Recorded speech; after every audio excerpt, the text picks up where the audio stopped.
人刚回到家，竟然发现自己的州长父亲吊死在了门梁上。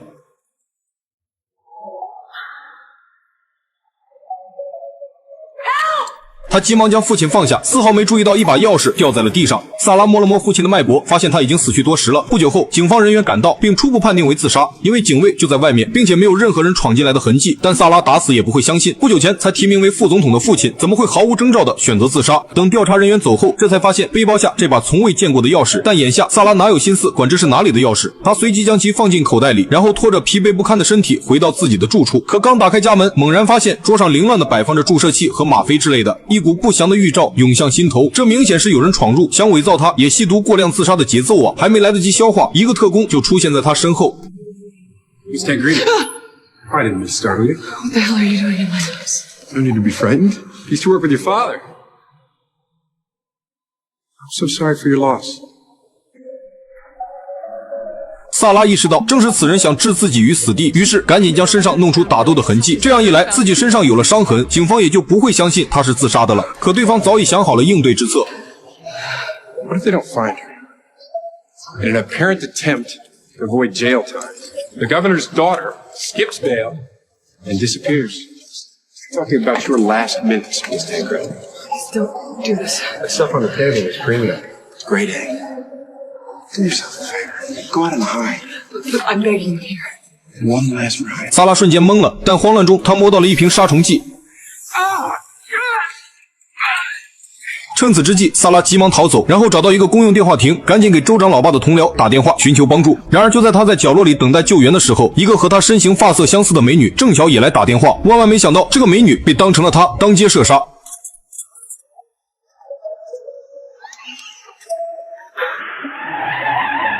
现在的萨拉才明白，任何人都不能相信，于是急忙拔掉了手机电池。穷途末路的他终于想到了男主麦克。原来自从麦克越狱之后，他曾给萨拉邮寄过几封加密信件。会议后才知道，麦克是想让他近期在个偏僻小镇会合。时隔多日，两人终于第一次在监狱外碰面。然而麦克接下来的一番话，却让萨拉的心顿时凉了半截。I've arranged for us to get to Panama. We're meeting up with my brother tomorrow. Wait, that's your plan? 虽然萨拉仍然深爱着麦克，但让他和全美两大通缉犯一起亡命天涯，这是他万万接受不了的。况且自己落到现在这般田地，也正是麦克直接造成的。一通怨言发泄完后，远远的似乎有一辆车疾驰而来，而此人正是 FBI 探员马洪。原来在萨拉逃亡的这段时间，故意接近萨拉的卡罗曼发现了加密通信，然后将其交给了智商极高的马洪破译，这才成功追踪到了这里。两人逃到附近的一间厂房，眼见马洪持枪追了进来，麦克深知他是来杀人灭口的，恐怕这次是很难活着离开。危急时刻，麦克正好发现面前有一个燃气管道的阀门，他的心头顿时有了主意。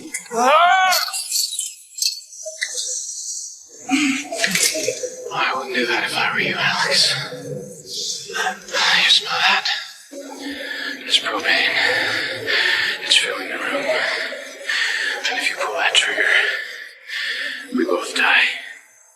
两人一顿唇枪舌战，马洪也完全拿他没有办法，只能眼睁睁地看着他再次溜走。脱离虎口后，麦克和萨拉来到一个安全的旅馆，包扎伤口。趁着麦克去洗漱的间隙，萨拉选择了默默离开，因为麦克自己都自身难保，他不想跟着他过着逃亡的日子。但转念一想，自己虽然不是逃犯，但也被人追杀，况且也确实舍不得麦克，于是决定折返回去。可就在这时，追踪过来的卡罗曼出现在他面前。Hi, sir.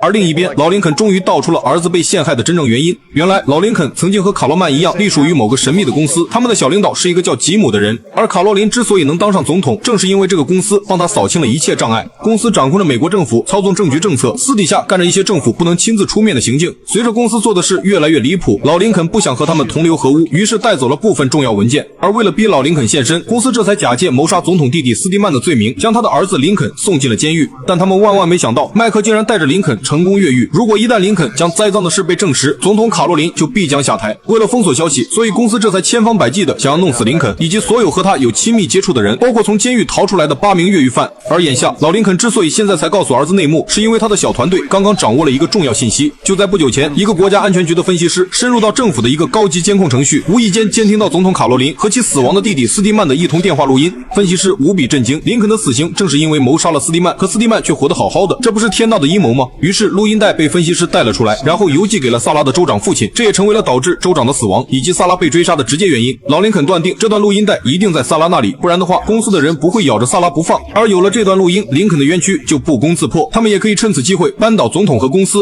两人正说着话，丝毫没注意到他们的队伍里居然还有一个卧底。他急忙一个电话打给了小领导吉姆，而片刻后，公司的杀手就来到了这里。杀手身手矫健，一路畅通无阻，但在进门前，一颗弹壳落地的清脆声吸引了林肯的注意。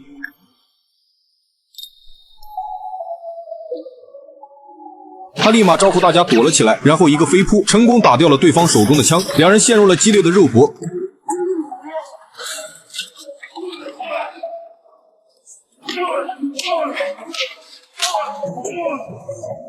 可杀手毕竟是杀手，他拿起菜刀就向林肯砍了过去。好在老林肯的漂亮女手下一枪了结了他。此时，杀手口袋里的手机响起，而打电话的人正是吉姆。Is it done? You are. Deacon Burrows. Your man's dead. Just like anyone else you sent to take out my son. No, you. This isn't about LJ. There's a very simple way for all of this to end. I'll tell you how it's gonna end. Me staring your dead eye with my hand around your throat. You don't even know who I am.